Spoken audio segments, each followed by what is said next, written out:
Hey everyone, Chat Sematary is back. As promised, last week we talked about Creepshow the Taker, and this week Katie Schaefer is back, and we are talking about Creepshow the Cursed. This has 2 more stories from Ellie Cooper, and those 2 stories are The Green Mountain Monster and The Chatelaine. I do not know if I'm pronouncing that second one correct or not, because it is French and I am not. Yeah, I wasn't quite sure either, but I think we can go with it.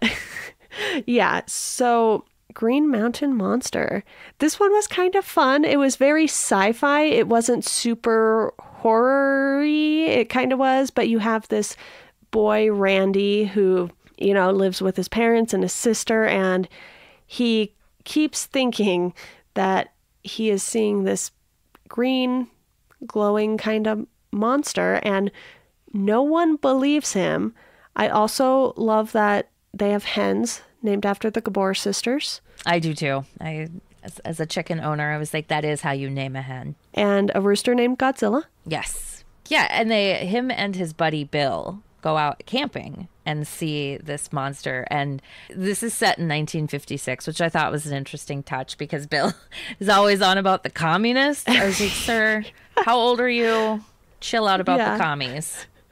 Well, even at the end of chapter 1, Cindy, Randy's sister, says, I won't tell on you. I ain't no communist. And it's just so funny how prevalent that is in the language of the children for this time period. Because again, not a time period I'm super familiar with because I was not around. But when you read It, and I love bringing up It on this podcast, apparently I've done it both of these episodes now, that takes place in the 50s for a good chunk of it. And I don't recall any of those children once calling anyone a communist. No, I agree. It's a little weird. And maybe it's because this is set in West Virginia. It could also be because of how his parents talk. And we just don't see that because, as you know, kids will pick up a lot of things from their parents and start talking just like them, which is terrifying in this instance, Yes. But it's interesting that, one of them is like, no, I don't believe it. And the other one is so very assured that it happened, and it drives them apart, which I was like, this is interesting. It takes a couple of good twists and turns that you don't necessarily see coming. Yeah, I did not see the newspaper guy coming. Yeah, that was odd. I was like, okay, newspaper guy. And I wasn't even really registering the time period necessarily, but they kept saying oh, we're going to go get milkshakes, which milkshakes still exist. So that's not super weird. But I was like, this child just got in a car with a man to go get milkshakes. Yeah, who he's never met before. He's heard about him, but it's like the quintessential, don't get the car with strangers offering you candy. But 1956, man, he wants to give you a milkshake. Hop on in. And he was perfectly nice. Yeah. It still brings a little bit of, it still changes Randy's life incredibly. Yeah. The journalistic integrity behind this is a little iffy. No. Yes. He's like, I believe you, son. I'm like, you absolutely do not believe that kid. Do not lie to him. You are going to sell papers. That is what you are doing. And I didn't expect, it's obvious his parents don't believe him and his little sister does, but I did not expect Randy's parents get to see the alien or the monster. And it takes Bill, right? It does. It takes Bill. It just keeps making these weird choices and keeps you guessing because, the bad things keep happening. All the way until the end. I was like, what is this? I think of the 4 stories that we now read from these, this one was probably the most surprising. Yes, I did not. That ending. Woo-wee. Yes. Ending. It feels a little X-Files-y. I swear to God, This is totally, something that you could have seen Mulder and Scully investigating on the X-Files. See, I, again, never got into X-Files either. I didn't either. I've only seen a couple episodes. Yeah, I feel like in the sort of sci-fi weird TV show world, X-Files and Twin Peaks are kind of my blind spots. So maybe eventually that will get fixed. I am not doing any long TV shows right now. I have sworn off of them for a little bit. I'll do 1 to 2 season things or like some ongoing things. Better Call Saul is the only like long-standing TV show that I have any intentions of watching, but I'm caught up with it. So it's not like I'm starting that from the beginning. But after doing Lost, I was like, oh boy. And I did Homeland after that, which was 8 seasons, I think. I was like, I need to become a movie person. Yeah, that would be way too much. And this, like, the X-Files, in my opinion, is not something that I would devote the time to. It's like one of those things that if you grew up watching it, you really love it. I think that's why I mentioned last episode I had done a few episodes of The Twilight Zone, but I just haven't gone back to it. Like, I'll correct myself though. The only TV show I've been watching that is long is Scooby-Doo and Scrappy-Doo, because I just put it on in the background when I need to turn the brain off and not have something on the TV that needs to be thought about. Right. It's just a good little time with some like 8-minute segments. So it's really not as long as they make it seem. It's just they put all of the segments as their own episode. So it's like 8 minutes, 8 minutes, 8 minutes, because TV used to be weird like that. Mm-hmm. Anyway, we have once again gone very far off track. We are going off planet with this one, if you will. Yes. And it's to the end. Spoiler warning here. Like, I did not expect that epilogue chapter. Yeah, and this is kind of what I wanted from the Taker story. I wanted that extra at the end of, okay, but what happened after that? And this delivers on that because it is what, 32 or 33 years later? Yeah. 1988, I think is what it says. Yeah. Over 3 decades have passed. And they just hit you with this twist. And you're just like, Bill is back. That's cool. That's great. Bill seems fine. And then you get to the end again and you're like, oh, that's not Bill. That's not Bill, and he really wants some chicken. Yeah. How have they learned like the communication? Like, you just have so many questions, but they're not questions like that need answering necessarily. No. In order to keep the story. It's intrigue. Yes, there we go. Whereas in The Taker, it doesn't have that final thing that gives you that satisfaction that the Green Mountain Monster definitely does. Like, I finished it and I was like, oh, that was a pretty good little story. Honestly, I think that was definitely my favorite of the 4. And the next one, the Chatelaine, which a word that 1, I had never heard before in my life. And then 2, this also takes place in the Victorian era. And I was just like, this is not my cup of tea, if you will, at all. Good pun. I am full of them today, apparently. It's good. I've heard the word Chatelaine before, but only in its more usual meaning, which is as like the head housekeeper who runs a giant mansion. That is the word I know. Okay, that is not how they used it here. Instead, this was like a little kind of locket sort of thing that held your keys. And I'm like, did women even have keys to the house back then? Like, a chatelaine would have had keys to the house. And I think that's where because I looked it up on the dictionary because I went that far. And that's like, there's the first and second. And that was the third meaning. It was like a little collection of keys or whatever on a chain. And so I assume that it got called that because that's probably what the lady who ran the house carried around with her. So again, this character is fucking terrible. Maisie, from the moment she opened her mouth in the story, I was like, oh, good God. Just terrible. Just I am so cool, and I wish I lived back in the such and such days. And I'm like, no, you don't. No, you don't. You ain't got any idea. And then what she you're learns, no, I don't. Yeah. And so, this one felt like one of the poorer episodes of Are You Afraid of the Dark? Honestly, which I guess the other 3 could be as well, but this one really falls into that because of the cursed object. That was a big thing on Are You Afraid of the Dark? Yeah. This one was the most predictable.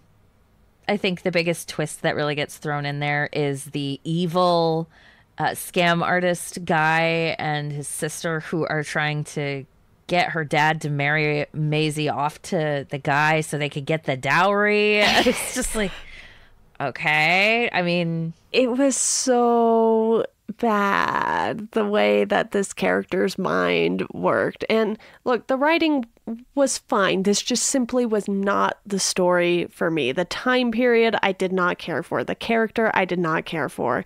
And I don't think you necessarily need to have likable characters for a story to be good. No, I agree. I love Misery. Annie Wilkes, not a good person. No, but she's still likable. Like, you could still... like, she's sympathetic. there we go. Yes.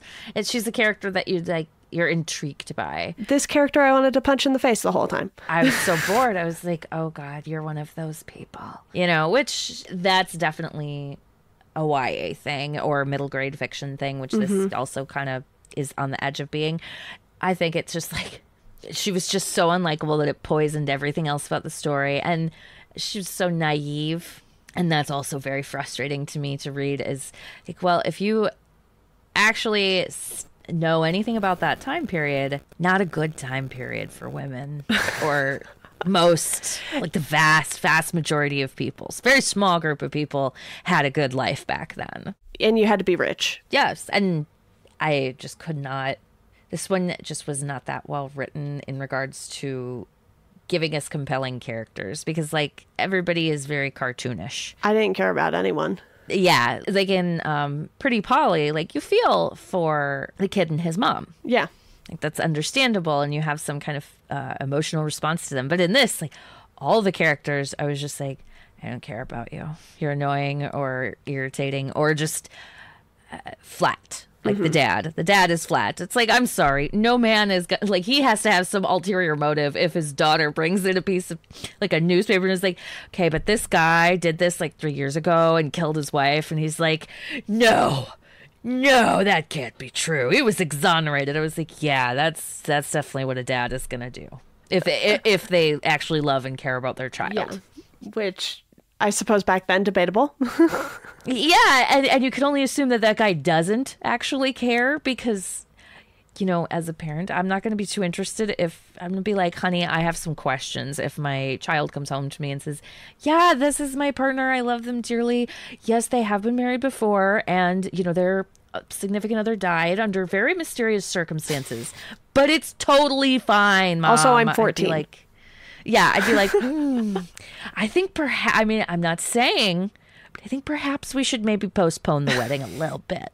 Let's get to know him a little more before we tie that knot. So yeah, it really ended on a downer. It was like Maisie glamorized the fashion of the time and did not bother to learn about anything surrounding that time period other than the fashion. And seemed to know very little about the fashion because it's like, did you not understand how uncomfortable a corset was? Yeah, because at first, when she was saying things like, you know, getting all dressed up to go out, I thought she was talking about the 50s at first. Mm-hmm. You know, going out in high heels and getting, you know, your dress on. And I was like, oh no, she went back so much further. Yeah, I just, oh God. And the 50s would not be a good time either, more than likely. Better than then. Fewer corsets. Much fewer. Still weird underwear, though. I did find it hilarious how she talks about the weird, complicated underwear. I was like, that is true. They did have weird, complicated underwear. And the 50s, they had not yet completely shed that complicated underwear. But they were getting close. Yes. It was no more whalebone. I don't believe there was any whalebones in that era. Thank God. But I was disappointed with this one because Pretty Polly ends the first book and I was like, oh, this is pretty decent. And then this first story in this one, oh, pretty decent. And then I read this and I was like, oh. It's kind of weird that the stories about girls were not good. And I had the same issue kind of with both characters. Like, they did not feel unique. Yeah, they just wrote like the Nightmare Girls from high school. Yes, and they got their comeuppance, which I was like, I don't... Which, you know, it works if it's Mean Girls. Yeah. It did not work in either of these stories. No.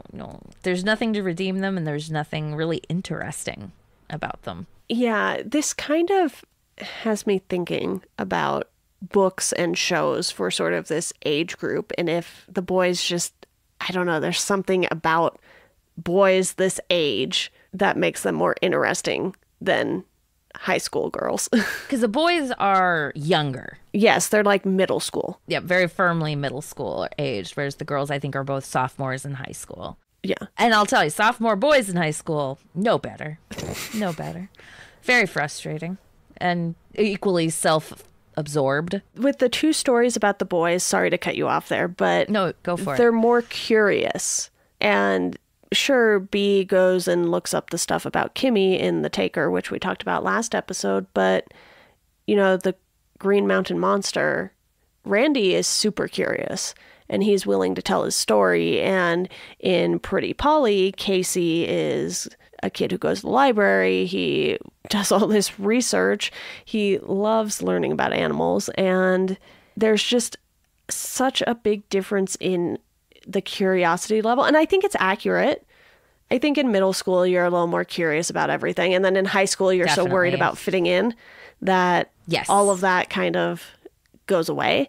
So I do think these characters were portrayed accurately. It's just maybe we just write girls who aren't annoying high school girls into some horror stories, and that would be nice. Yeah, I would appreciate that. It felt too frustrating to read. It was just I think all teenagers are frustrating. So that's yes, I have one. So yes, they certainly can be. They're not all the time, but just reading about it was just so like, oh God, I remember this age and I remember these kinds of girls and I don't care and don't want to hear about it almost. So, I mean, I'm not sad I read them, and they certainly, when my daughter's old enough, I could see myself being like, here, give these a try. You like spooky stuff. But yeah, for me, I don't know that I would read another one of these books if they came out. I probably would for the podcast, just for curiosity's sake. I would for the podcast, yes. But like if it was just on my own, I would not, and I saw it in the bookstore, I wouldn't be like, oh, let's see what's going on there. This time I would get it from the library. Support your local library. Yeah.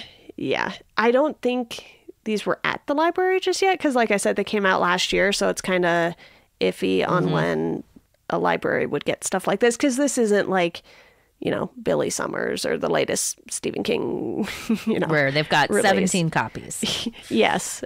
And then they sell them for like $2 later because they realize they have way too many. Yeah, they do not need all of these, but they needed them then to prevent the wait list being 4 years long. Yeah, so overall, these were okay. I think I ended up giving each book like a 3 out of 5 because I did like one story way more than the other, so it kind of averaged out. Yeah. But the Green Mountain Monster, a very fun time. The Chatelaine, not so much. No, you could just read the first one. You'll be fine. Yeah, I would definitely recommend that. And, you know, like I said, maybe it's just because Victorian era isn't my thing. This whole time period, the whole scenario. Oh, see, but it is my thing. Just like that whole century, I cannot do.